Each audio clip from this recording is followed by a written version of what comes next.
It's time for Lord Don's Treehouse of Terror. Oh, wait, no, that's The Simpsons. Lord Don's Crypt of... Oh, no, that's someone else. Lord Don's Vault. No. I know. Lord Don's Library of Horror. Brought to you by HalloweenPsychicFair.com. Hello, this is Reverend Don Lewis coming to you from beautiful Florida. And welcome to Lord Don's Library of Horror. And tonight, our film is Son of Ingagi from 1940, starring Laura Bowen as Dr. Helen Jackson and Daisy Bufford as Eleanor Lindsay. And this film has the distinction of being the first horror film with an entirely African-American cast and an African-American scriptwriter who wrote the script from his own original story, House of Horror. And this gives it an interesting place in horror film history. What I like about the film is how it plays with expectations and stereotypes. Very often in this film, you're set up to expect one thing and then led to another, and I find that to be a very good quality in a film. I enjoy being surprised in that way. And this starts even with the name Son of Ingagi. The name is derived from an earlier film called Ingagi that was released in 1930, and this was a horrible racial exploitation film that does not really deserve to be remembered and is remembered primarily because of Son of Ingagi. But the reason that they chose the name, to the best of my knowledge, is to set up the idea that they're going to horrible schlocky film and give you something else. And I think that is a very interesting way to begin. You'll notice this also in the art in the opening credits, which is far more sensationalized than what the actual film would lead you to expect. And so, with that, let us join our film, and we enter at a happy occasion.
Rising to the laws of the state, I pronounce you man and wife.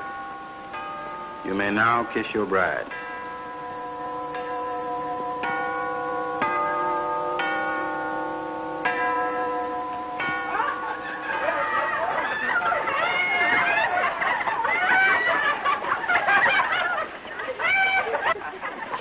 Hello, Mr. Bradshaw. Congratulations, my boy. Thanks. And you have a wonderful little wife. You'll have to excuse me for getting here so late. Had a little business in court, you know. Oh, that's all right, Mr. Bradshaw. Suppose you're off on your honeymoon? Not yet. We're going to have a wedding breakfast at my mother's house. Well, good luck to you both. And remember, if I can ever be of service, just call on me. But you specialize in divorce cases, and we won't need you. Will we, dear? You bet we won't, honey. Well, goodbye, Mr. Bradshaw. Goodbye.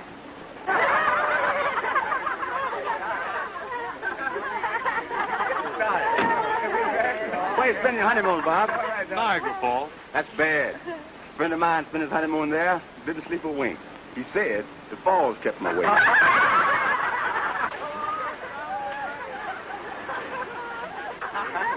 Well, in that case, maybe we'll go to Honolulu. Honolulu, get that Honolulu.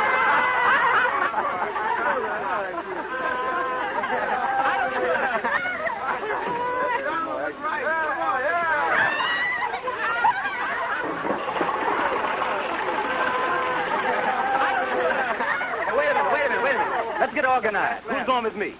I'll go with me, Ricky. No, I'm taking my car, and I can take 4 of them. Well, come on, let's go. See you over there. Hello, Nelson. Hello, Brad. Well, there they go. Yeah. Won't be long now. Well, well, well. If it isn't my very good friend, Dr. Helen Jackson. I'm not your very good friend. You're only my lawyer. Now, please, Doctor, you mustn't take it that way.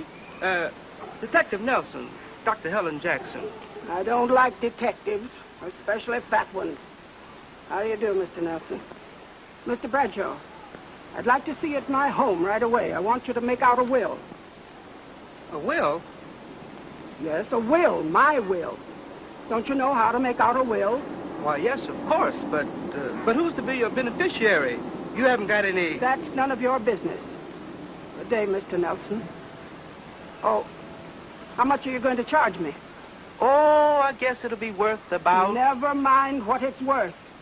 I'll give you $5, not a cent more. But wait a minute, Doctor. Can I give you a lift in my car? Oh, no. Never been in one of those fool contraptions yet. Certainly ain't going to start now. Not at my age.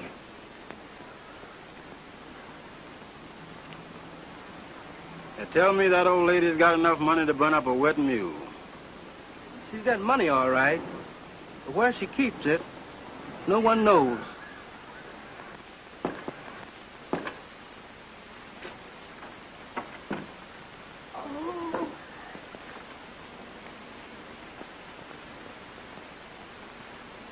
Well, this is it.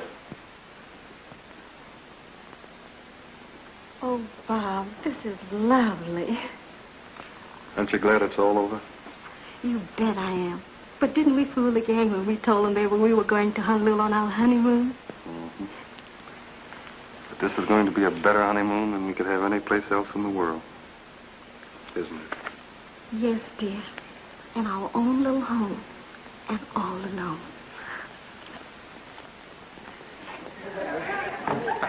So this is Honolulu. Well, well, well.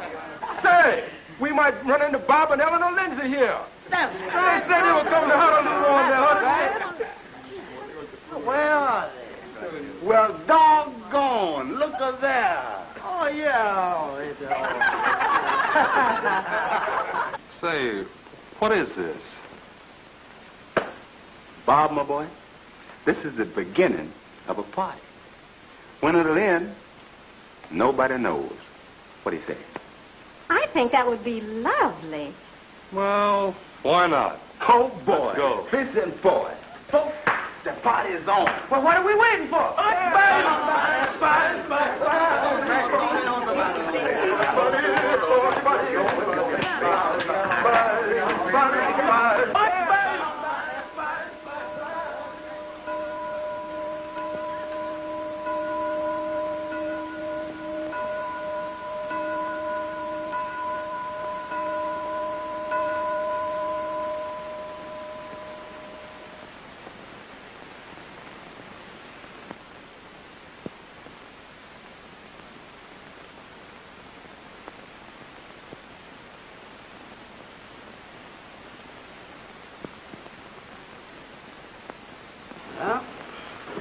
I guess it's all right. Well, I suppose you're waiting for your money. No, not exactly. But, Well, go on. What is it? I had to have a couple of witnesses. I think we should give them something for their trouble, don't you? No. What you think is none of my business. I promised to pay you $5. That's all you're going to get.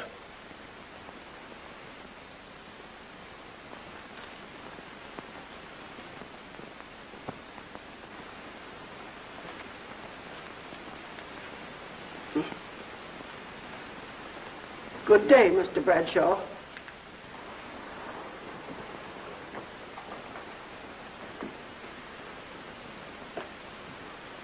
Good day, Doctor.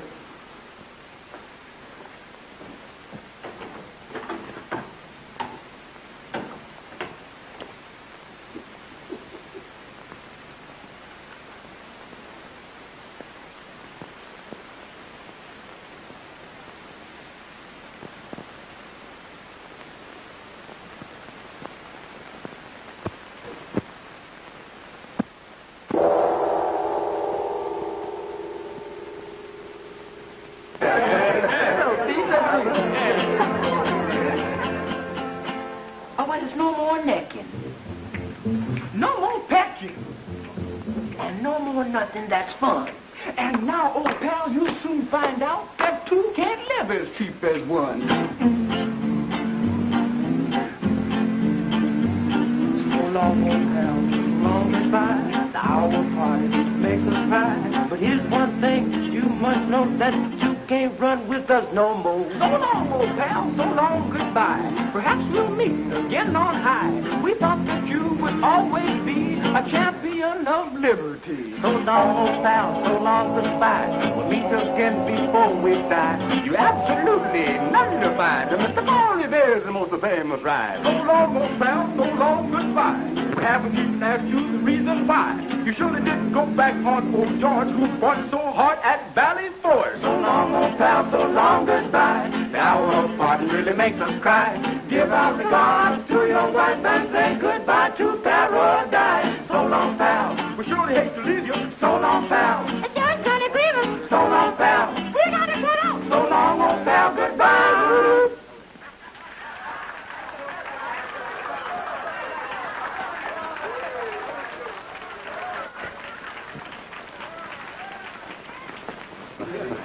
Well, man, how about playing that chirp song for the bride and groom? Chirp song? Which one? Something about you drive gloom away or something. Oh, you mean you drove the gloom away? Oh, there, Bob. That's a good song to sing down there. Drove the gloom away. Swing it, boys. When the sky is cloudy and gray and it rains so hard all day, you did something sweet to me. You drove the gloom away. When snow is on the ground and the tree leaves couldn't be found, you did something sweet to me. You drove the gloom away. Bees swarm around you. They think it's fine. Oh, oh, oh, I'm so wild about you, baby. And to top it off your mind, when snow was on the ground and the tree leaves couldn't be found, you did something sweet to me. You drove the gloom away. Now when the sky is cloudy and gray and it rains so hard all day, you did something sweet to me. Oh, baby, you drove the gloom away. When snow was on the ground and the tree leaves couldn't be found, you did something sweet to me. Oh, baby, you drove the gloom away. Bees swarm around you. They think it's fine. Oh, oh, oh, I'm so wild about you, baby. And to top it off your mind, when snow is on the ground and the tree leaves couldn't be found, you did something sweet to me. You drove the gloom away. You drove the gloom away. You drove the gloom away. Oh, baby, you drove the gloom away. Yeah! Well, it's getting kind of late, Bob. Think you better go. Eleanor, we want to apologize for breaking in and taking charge of your new home and everything. We want to surprise you. Oh, don't apologize. We really don't know how to thank you. Why, we've had a wonderful time. Haven't we, Bob? You bet we have. And listen, I want you to say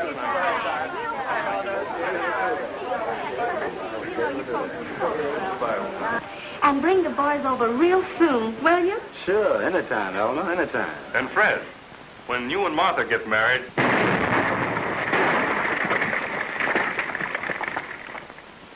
What is it, Bob? It looks like a fire. I think it's the foundry.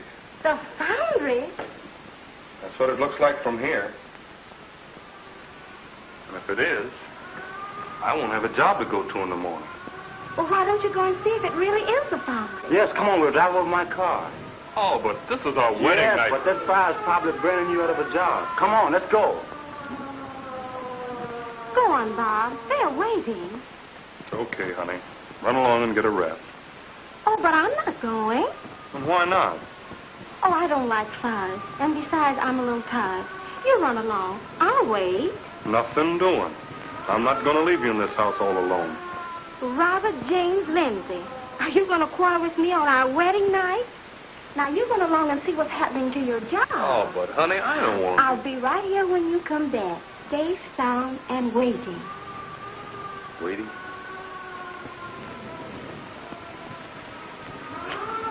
Okay.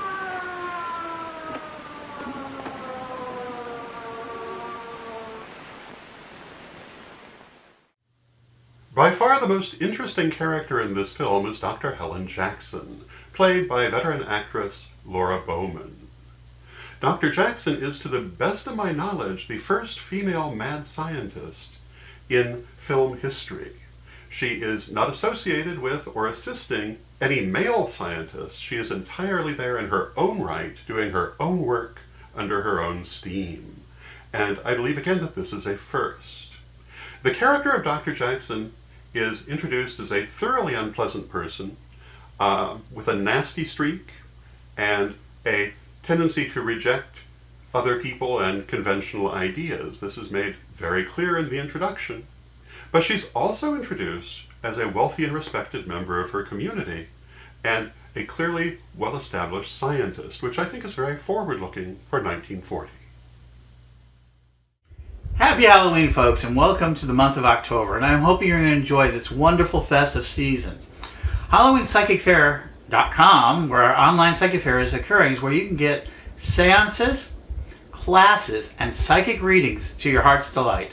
We had an opportunity for an all-access pass, which could bring you into dozens of classes by major people, including Byron Ballard, Phil Farber, Reverend Don Lewis, and so many more spectacular people teaching you how to be a psychic, as well as practicing simple magic and a way to learn how to be better at your craft.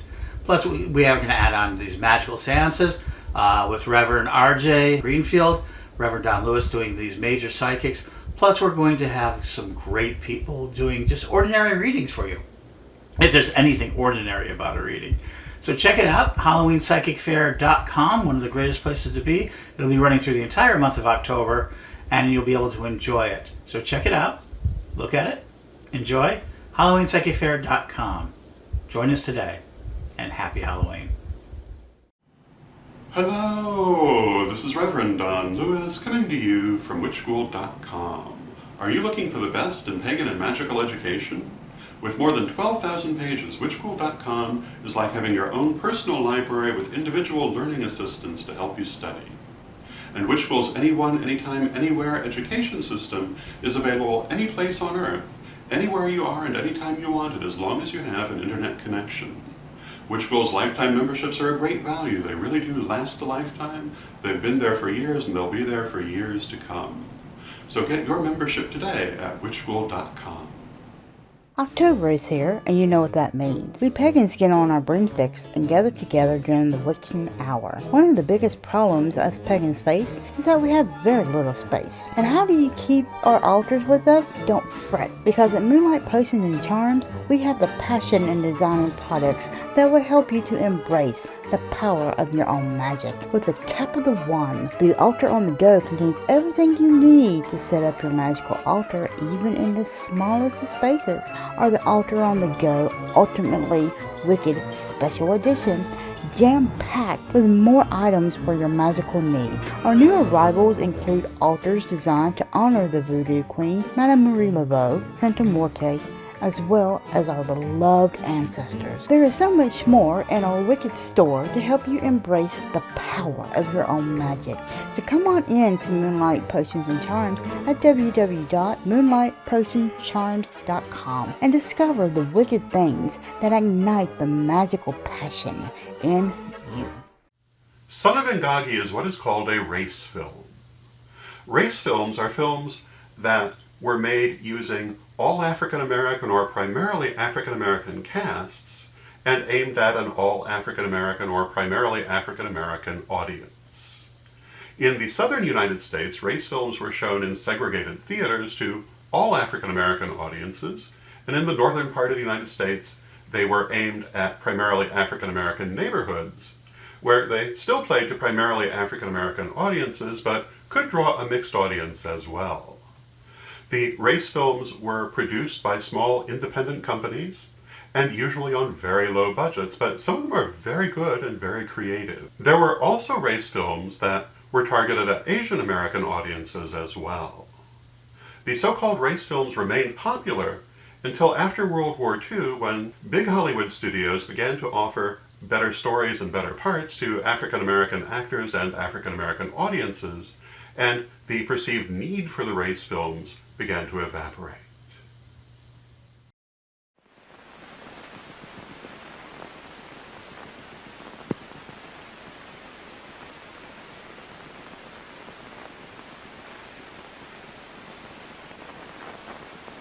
May I come in? Oh, you startled me. I'd like to talk with you for a moment. Well, that is, if you don't mind. Certainly, Doctor. Come in. Thank you. Won't you sit down? Thank you. Thank you.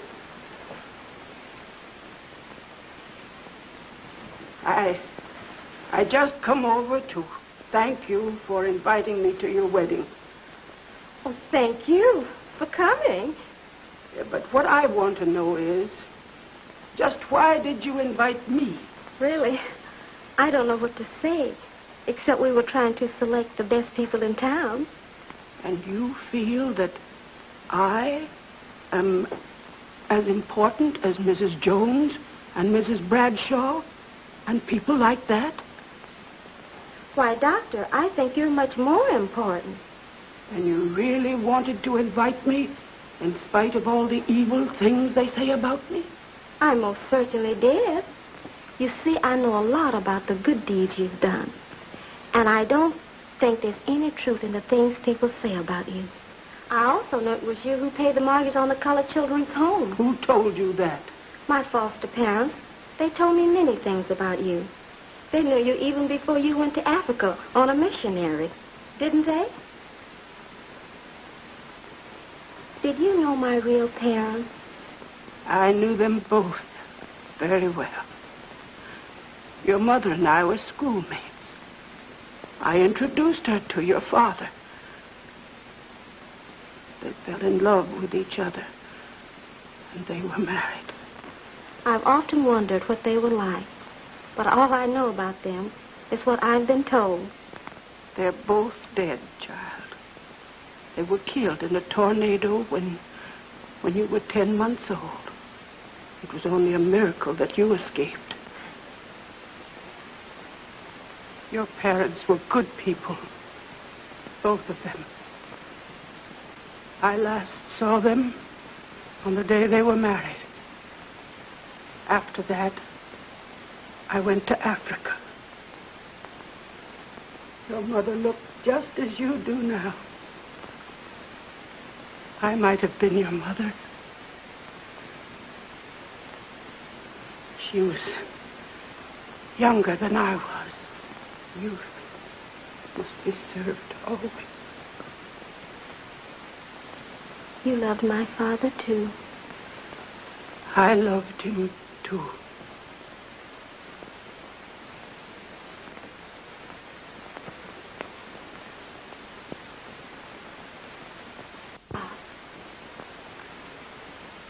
Was it the foundry? Yes. And you know what that means. It means you can go on your honeymoon right away. Well, I'd better be going and leave you two alone. I almost forgot what I came for. I brought you a little present. Here. Your father gave me that before he married your mother. It's yours now. Take it.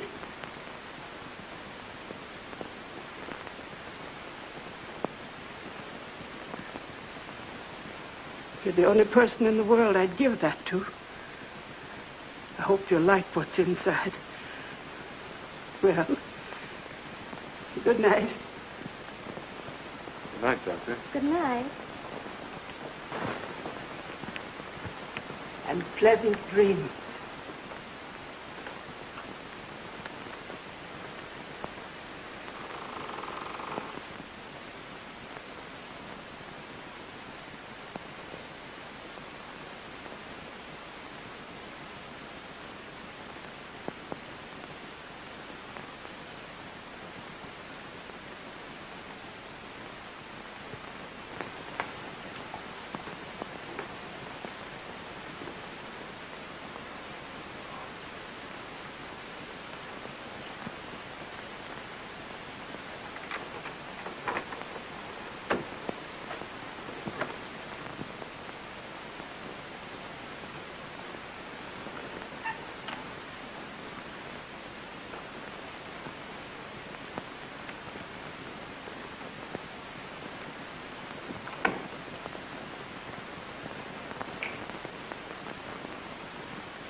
Well, Zeno, I see you haven't learned that breaking in houses and climbing through windows is bad business. Yeah. And I see you ain't learned that hiding gold from the government is also bad business. Just what do you mean by that? Do you know what I mean? You've got $20,000 in gold hidden somewhere in this old house. Gold you brought back from Africa. Gold you didn't turn into the government. And I want half of it. Are you asking me to divide my life's earnings with you merely because you're my no-good brother? Is that it? You catch on quick, don't you? I'm not asking. I'm taking. See? The last thing you took was 10 years in the penitentiary. Yeah. 10 seems to be my lucky number, don't it? Sure it is. That's why I'm only taking half your gold. Savvy? You know, you're very, very amusing. Now listen, sister. Don't try any of your funny business, or someone's liable to get hurt. Why, I'm surprised at a brave man like you being afraid of a little thing like this. Never mind the flowers. What is that thing anyway? It's just a little souvenir that I picked up in Singapore. A Chinese gong striker. Hey, I'll show you how it's used.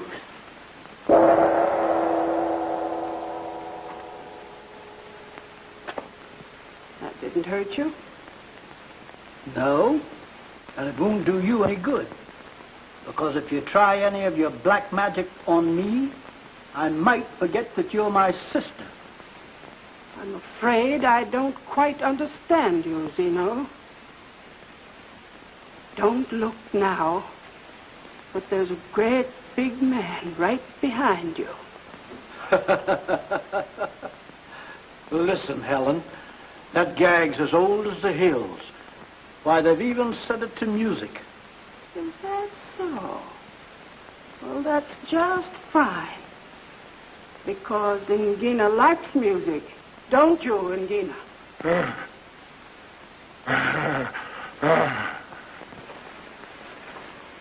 Stop! Stop!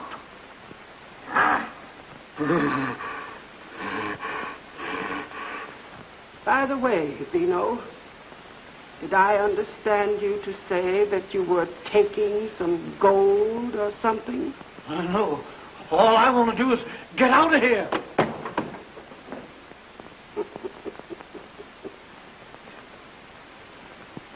Gina. Bring smock.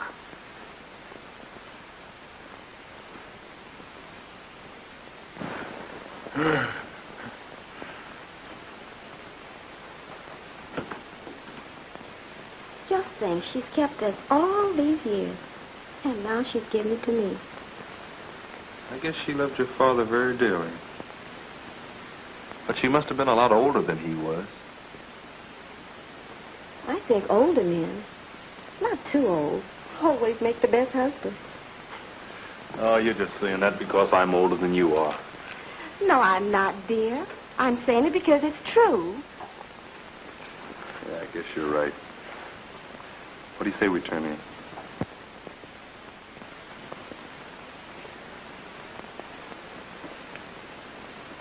What is it, dear? I don't know. There's nothing on it, but there's something inside. Well, where did it come from? I'll bet it belonged to that old doctor. But it wasn't there when she left. You sure of that? I'm positive. I wonder what's inside. I don't know, but I'll find out.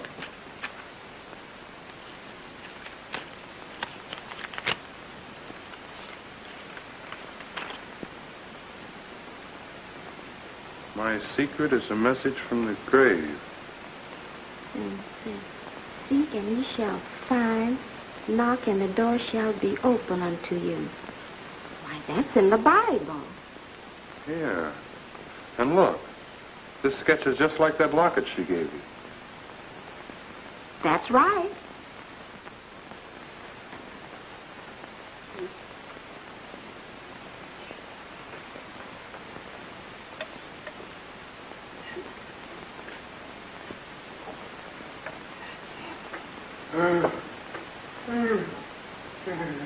What's the matter with you, Ingina?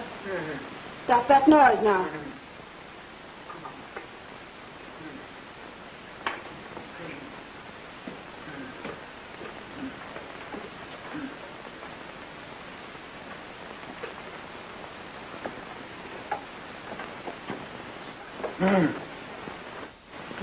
What's the matter with Dad?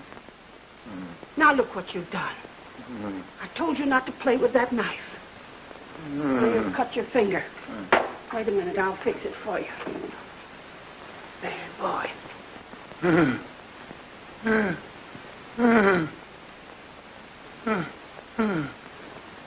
Hold still now, it won't hurt you. There now. Now, that didn't hurt. Stop. Now, wait a minute till I tie it up.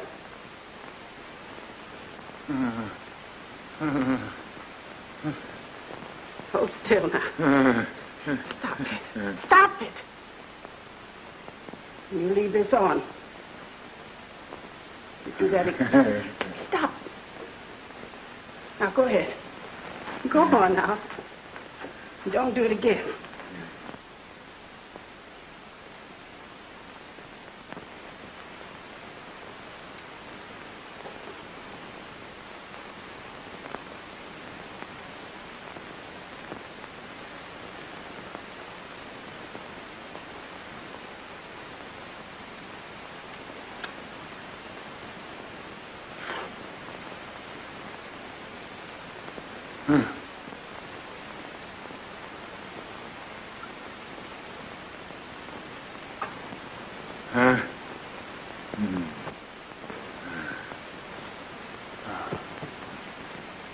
Got it.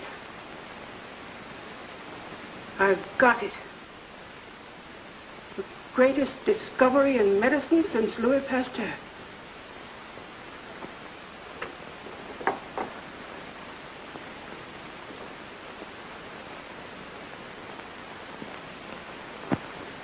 Gina, this is it. If it does what I think it will, I've done more for humanity than anyone else on earth. I don't know why I should worry about humanity. Humanity's never done anything for me. You either, my poor dumb friend. I've given the best years of my life to helping others. Well, there must be some reward for those who give. I'll probably get mine in heaven, if I ever get there. You too, Ingina. Stop.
things I really enjoy about this film is the way that it plays with expectations and stereotypes. At several points in this film, just when you're expecting one thing, you're delivered a different thing, and I think that's a very interesting thing for a film to do. And I think that often the very best films have this sort of twist in them. Now, Son of Ingagi in many ways appears quite ham-handed, but it actually can be very subtle, and it's one of those films you have to think about after you've seen it, which I also very much like in a film. And if you go back and watch it a second time, I think you can see things that you did not see the first time, which flesh out the story for you even farther. And to me, these are some of the things that really make for a good horror film. One of the examples of how this film plays with expectation is Dr. Helen Jackson. And when Dr. Jackson is first introduced, she's set up to be the villain of the piece. She's introduced as a thoroughly unpleasant, nasty, insulting person who's very dismissive and even somewhat abusive toward the other characters. But then, just when you're expecting her to be an unrepentant villain, you find out that she's actually a secret do-gooder who has spent years being an anonymous philanthropist and many years supporting and watching over the daughter of her long-lost lover out of nothing but the goodness of her heart. And this certainly is a big twist in the character. So just when you think that she has an all-crusty outside and an all-soft and marshmallowy inside, her brother Zeno shows up, and you find out that not only does the doctor have some very questionable associates and family members, but also the origin of her vast wealth is apparently somewhat shady. And she has it hidden somewhere in the house, which is not something that just everyone would do.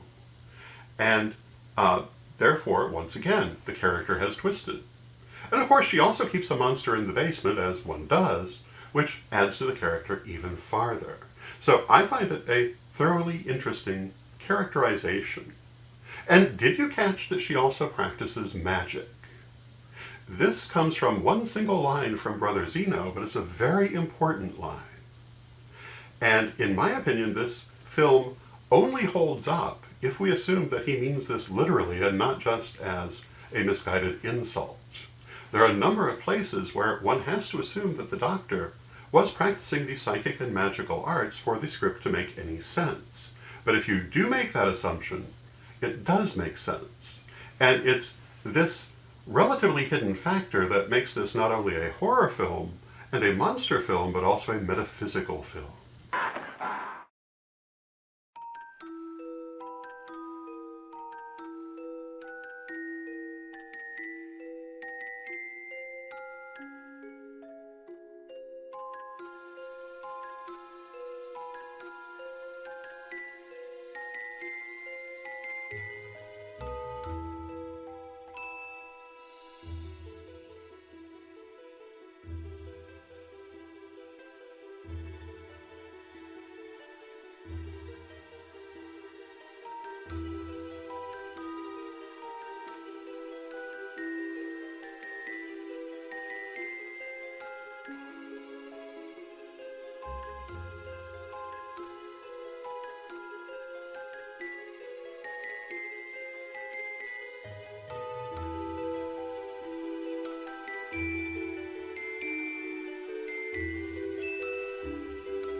And Gina, the monster who lives in Dr. Jackson's basement, has got to have the absolutely worst and least convincing monster makeup in all of filmdom. In fact, this film is relatively famous for just what a bad makeup job Gina has. Having said that, however, the character, I think, is kind of interesting. When first introduced, Gina is a fairly sympathetic character. He's rather slow, as monsters can be, but seemingly harmless and good-natured. And it's only when he drinks the potion that he finds loose in the lab that he's driven mad and becomes a villain. But even as a villain, the primary emotion he seems to radiate is simply annoyance. He's terribly annoyed at all of these strange people in his house, and who wouldn't be?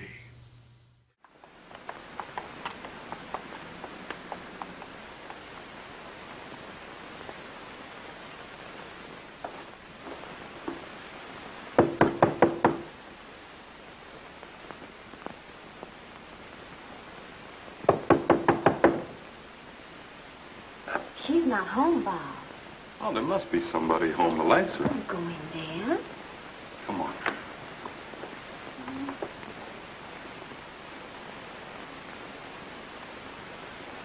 Dr. Jackson? Dr. Jackson? Honey, we shouldn't have come. It's late. There's something funny about this business. I'm going to find out what it is.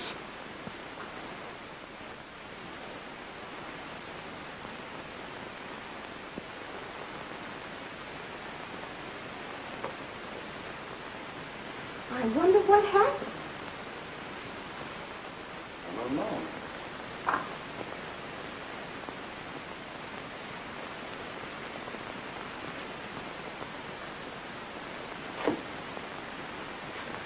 Bob, what's the matter? Now, you stay here. But what is it? Never mind. Wait a minute. Now, give me the police. The homicide detail, please. Oh, we've been through all that. Yeah, we're going through it some more, too. Take a look at this, Nelson. Maybe this will enlighten you.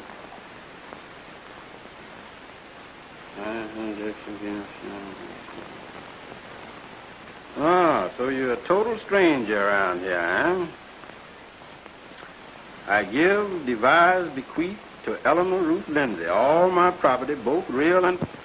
It is provided, however, that the said real property must never be sold, given away, or otherwise relinquished, and that the said Eleanor Ruth Lindsay shall occupy and live in the house at 1313 Wellman Road as her home as long as she should live. And... So you didn't know the old doctor, huh? Yet she made her will in favor of your wife, and it's dated this very day. Honestly, Mr. Nelson, I don't know what you're talking about. And he didn't do it either. Boy, you're going to have a lot of explaining to do before you go on your honeymoon. All right, boys. Take him away.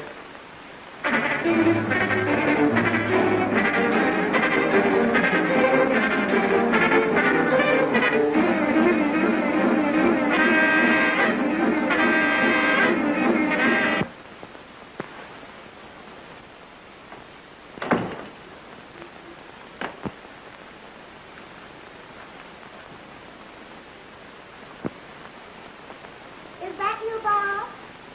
Hey, honey. Well, you just knocked yourself right on in this kitchen. Coming?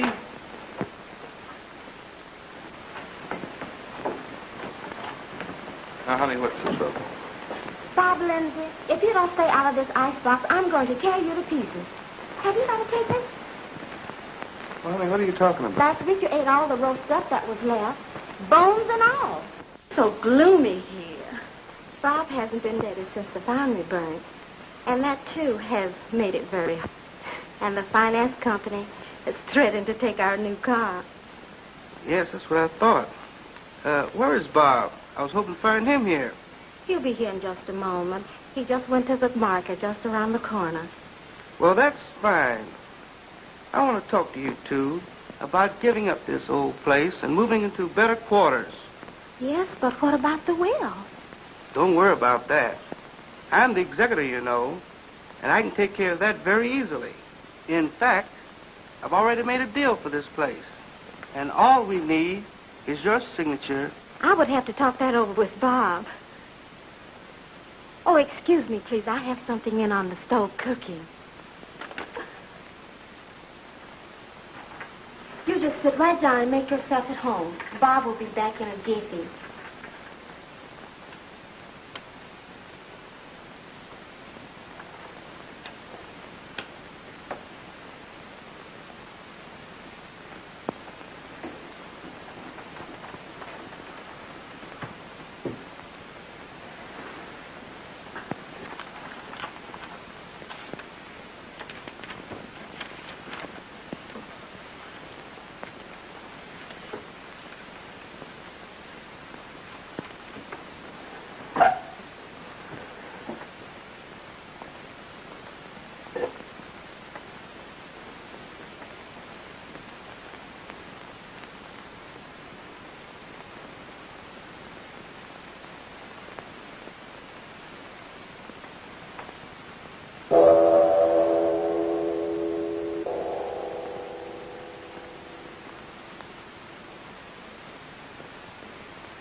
There you are, madam. Thanks. Did you see Attorney Bradshaw? No, where is he? He's right in the sitting room. Well, that's funny. I didn't see him. Well, I'll go right in and apologize. And ask him to stay for lunch.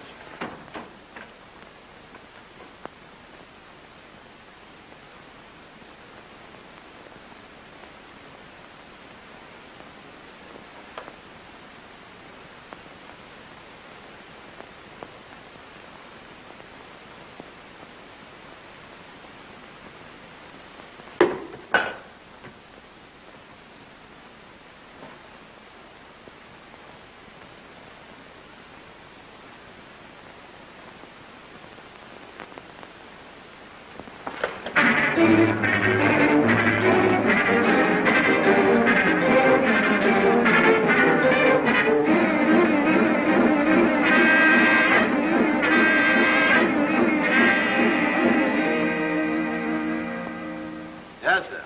1313 Wellman Road. Same house, Chief.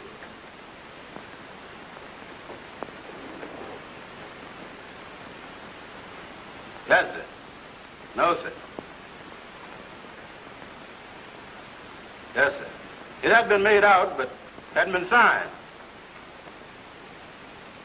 Oh, they're both here. I got them right here looking at me. They couldn't get away if they wanted to. Yes, sir. We searched this old house from attic to basement. That is, only there ain't no basement. Well, his neck was broken and 2 ribs caved in and his back twisted. I was thinking that maybe he committed suicide until I found out that both arms was busted, and then I couldn't figure it out. Sir? No, sir. I think you No, sir, Chief. uniform. That's what I think. No, sir, I don't want to go back in uniform. Well, you blockhead, don't you know Yes, that a man sir. can't kill himself and then break both of Yes, his sir. arms? Well, you'd better find out who's doing that killing. Yes, sir. Thanks, Chief.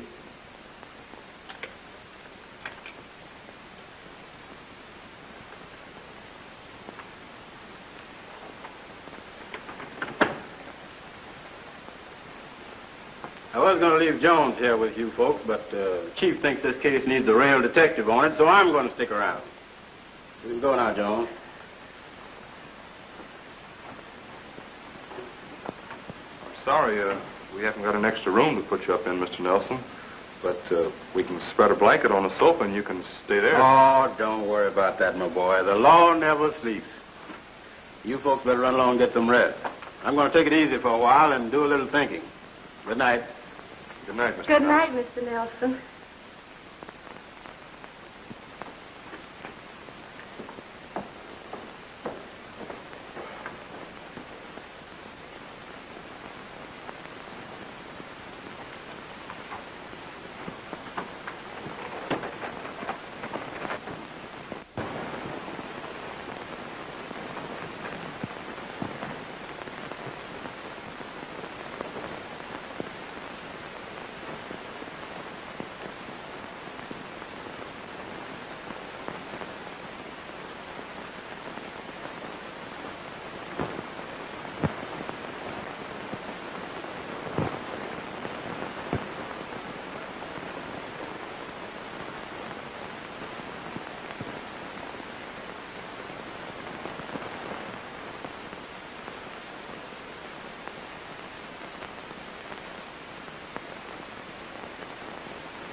What's the matter, Bob? Get him, Bob. Get him, Bob. Get him. Don't let him hurt you. Whoa.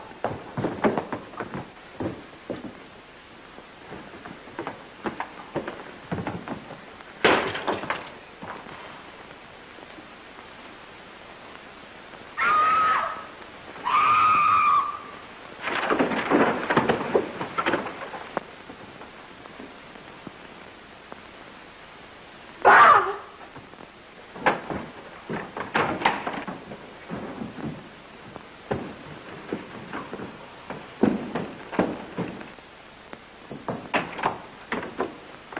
What's going on here? Who's keeping all that noise? It's a burglar.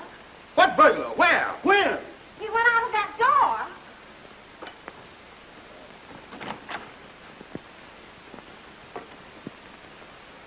What hit me anyway? I did. I thought I was hitting the burglar. Oh. Hey, what's the idea? There ain't no burglar out there. Oh, my head. Yeah, wait a minute. Let me help you. All right. Right over here.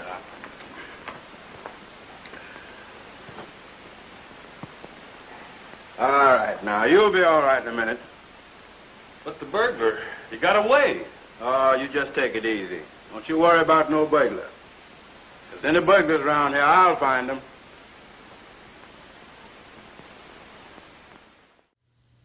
So, as we see, Daisy Buford's character of Eleanor is very virtuous and beautiful, but perhaps not the best person to pick for a tag team fight. One of the things, as I've said, that I like about this film is how it plays with expectations and stereotypes. And one of the stereotypes that is definitely featured in this film is that of the bumbling cop. And Spencer Williams, who wrote the screenplay from his own original story, House of Horror, and who plays Detective Nelson, definitely plays into that stereotype of inept and witless police officer that was very common in films of this era. In countless films of the time, we see the bumbling cop stereotype following along ineptly behind such people as Hercule Poirot or Philo Vance, and being constantly shown up by them, and Detective Nelson is very much in this vein. Spencer Williams was a pioneering African-American actor, director, and film producer, and his most famous films were Blood of Jesus and Go Down Death, both films on religious themes, and Blood of Jesus was considered the most successful race film of all time. And you would think that this person would be better remembered than he is, but much of his work has been forgotten. However, he did do a lot of interesting films, and I highly recommend looking into them.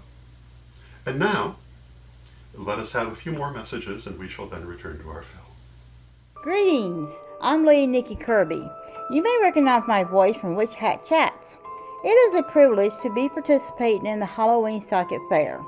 The entity known as death is a universal constant that is often misunderstood. It comes in various forms, and we experience it on a daily basis. Discover how to tap into this powerful magic to transform your life in my workshop called Death, My Friend, My Ally. To register, please visit www.HalloweenPsychicFair.com, and I look forward to meeting you.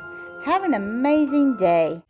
Happy Halloween, folks, and welcome to the month of October, and I'm hoping you're going to enjoy this wonderful festive season. HalloweenPsychicFair.com, where our online psychic fair is occurring, is where you can get seances, classes, and psychic readings to your heart's delight. We had an opportunity for an all-access pass which could bring you into dozens of classes by major people, including Byron Ballard, Phil Farber, Reverend Don Lewis, and so many more spectacular people teaching you how to be a psychic, as well as practicing simple magic and a way to learn how to be better at your craft. Plus, we are going to add on these magical seances with Reverend R.J. Greenfield, Reverend Don Lewis doing these major psychics. Plus, we're going to have some great people doing just ordinary readings for you, if there's anything ordinary about a reading. So check it out, HalloweenPsychicFair.com, one of the greatest places to be. It'll be running through the entire month of October, and you'll be able to enjoy it. So check it out, look at it, enjoy, HalloweenPsychicFair.com. Join us today, and happy Halloween. The Tarot of Hecate. My 100-card tarot deck, 30 years in the making, finally available to you from witchschoolstore.com. Check out a copy today. Do you remember when I said that it was important to the script that Dr. Jackson was actually a practitioner of magic? By this point, that should be becoming obvious.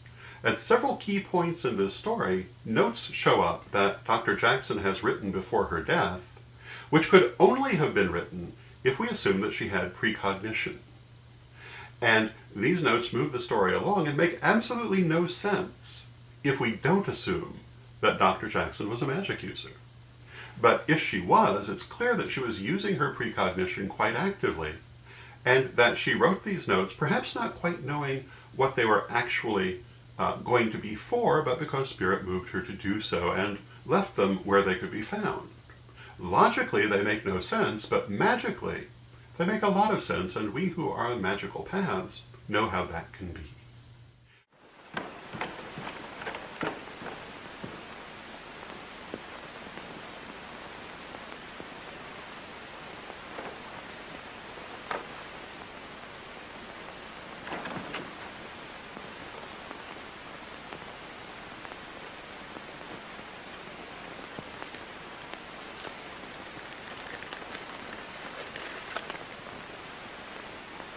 As the door turneth upon its hinges, so doth the slothful upon his bed.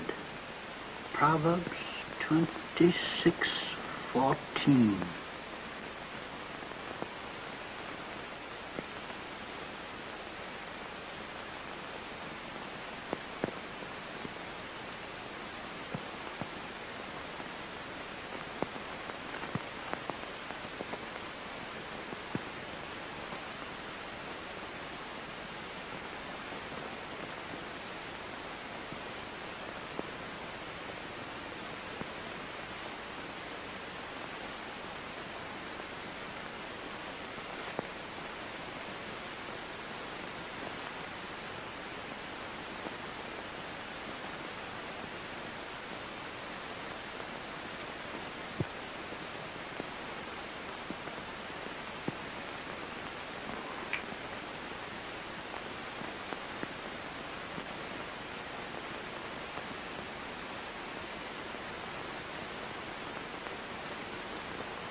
See, you don't like the taste of lead, Mr. Jungle Man, do you? Well, you better get used to it, because I'm going to feed you up plenty of it.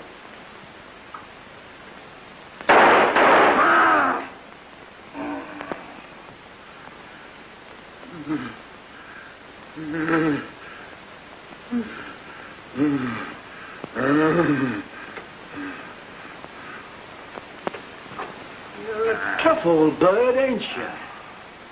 Well, I'm going to send you where it's nice and warm. Warmer than it was in Africa, where you came from.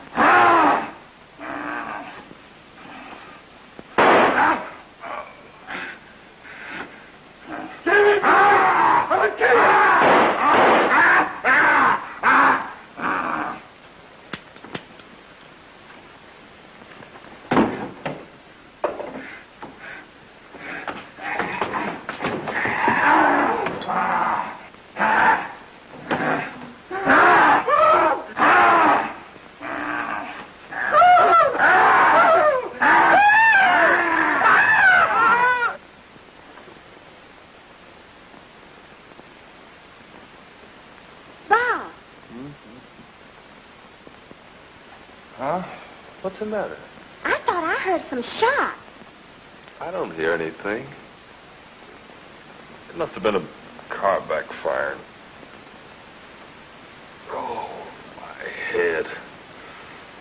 Come on, honey. Let's get some sleep.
Sorry to interrupt, but this has got to be the best part of the entire film.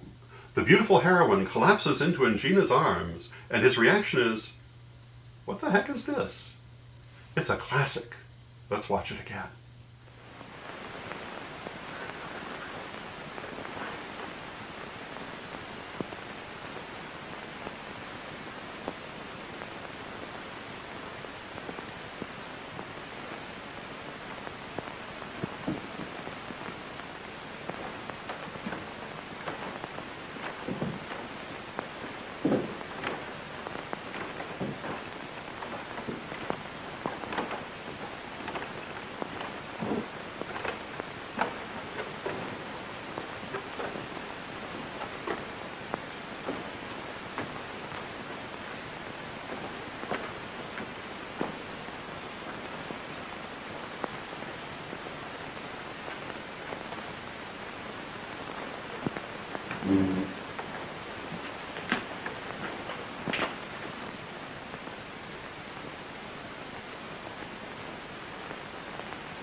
I tell you, Chief, there's another one. Yeah. A dead man. Yeah. No, not me. This is me talking to you. Well, you better send the whole force, and you better get here fast if you want me to wait for you. Nelson, my wife's gone. She's disappeared. I've looked all over the place for her. Well, don't just stand there, man. Do something. Say something. She's disappeared. Boy, she's lucky. Listen.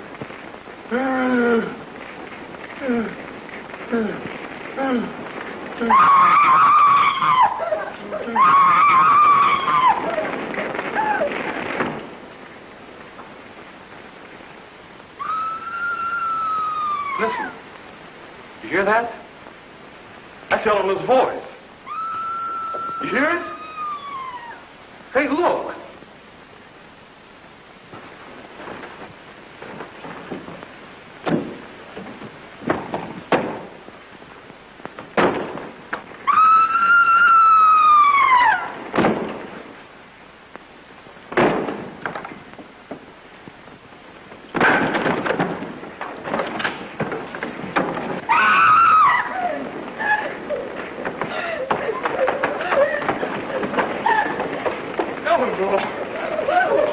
Eleanor, what happened? Are you hurt?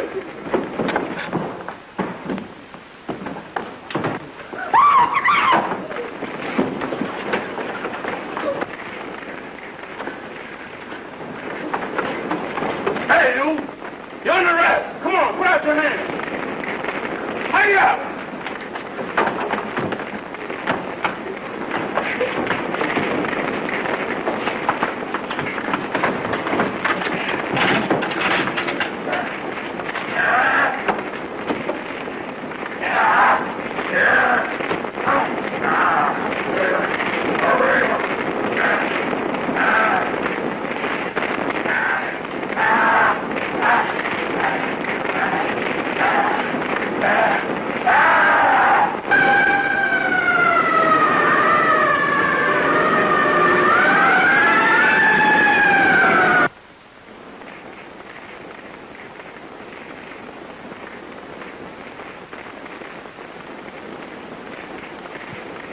There now, honey. You're all right.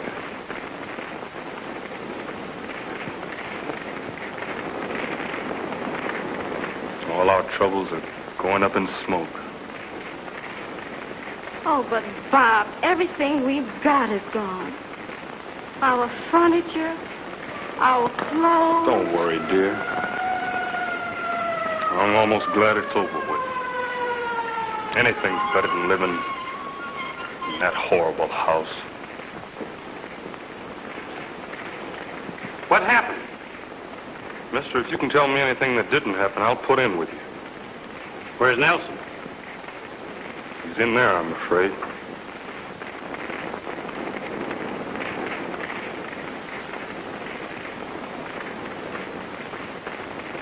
Poor Nelson. One of my best men. A brave officer and a brilliant detective.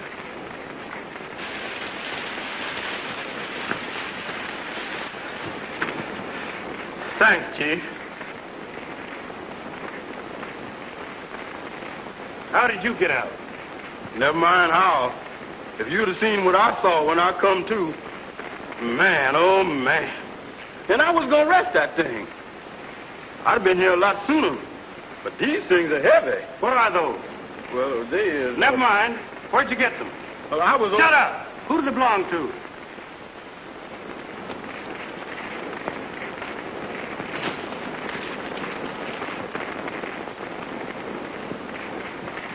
Well, here's your new furniture, honey. And a lot of new clothes. And here's our new home. Nelson, you get back to hand out your report.